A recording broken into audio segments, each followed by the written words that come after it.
ሹፌርና ረዳት ተገለዋል። ከ50 በላይ ንጹሃን ታግተው ወደ በረሃ ተወስደዋል።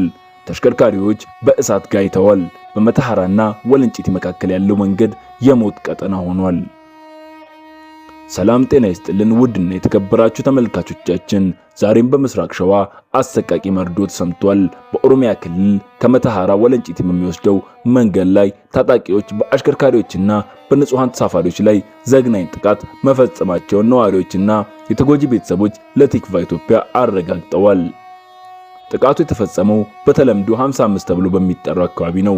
ባለፈው መጋቢት 24 ቀን 2018 ዓመተ ምህረት የታጠቁ ኃይሎች በከፈቱት ጥቃት አንድ ሹፌርና አንድ ረዳት በአሰቃቂ ሁኔታ ተገለዋል።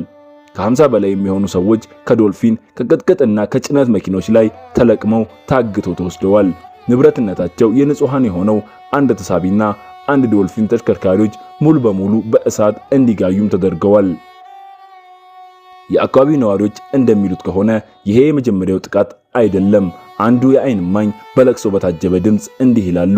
ባለፈው ሳምንት አጎት ያሳደገው ሹፌር በተመሳሳይ ሁኔታ ቲማቲም ጭኖ ሲሄድ ከረዳቱ ጋር ተገሏል። ሁኔታው እጅግ አስፈሪ የሆነ መጥቷል። ከጥቂት ቀናት በፊትም በአንድ የአይሱዚ ሹፌር ላይ ሙከራ ተደርጎ ሹፌሩ አንዱን አጋች ገጭቶ ለማለፍ ቢሞክርም ከጀርባው የነበሩ በርካታ አሽከርካሪዎች ግን ታግተው መወሰዳቸውም ተረጋግጧል። ይህንን ተከትሎ መንግስት የተሽከርካሪዎች እንቅስቃሴ በቀን ብቻ እንዲሆን ገደብ ጥሏል። ነገር ግን ነዋሪዎች አሁን በከፍተኛ ስጋትና ፍርሃት ውስጥ ይገኛሉ። ቲክቫ ኢትዮጵያ የአካባቢውን ባለስልጣን ምላሽ ለማካተት ጥረት ቢያደርግም እስካሁን ግን አልተሳካለትም። አካባቢው የሞት ቀጠና የሆነ መምጣቱን ያመለከቱት የመረጃ ምንጮቻችን በቅርብ የመተሐራ ስኳር ፋብሪካ 7 የጥበቃ ሰራተኞች ተገለው በጅምላ መቃብር መቀበራቸው የቅርብ ጊዜ ትውስታ መሆኑን ገልጿል። በየመንገዱ የሚፈሰው የንጹሃን ደም መቼ ይቆማል? በሰላም ወጥቶ መግባት የናፈቃቸው ዜጎች እጣ ፈንታ ምን ይሆናል? ጉዳዩን እየተከታተልን ለእናንተ እናደርሳለን። ለዜናው የሰጣችሁት ትኩረት እናመሰግናለን። ሰላም ለሀገራችን፣ ሰላም ለኢትዮጵያ።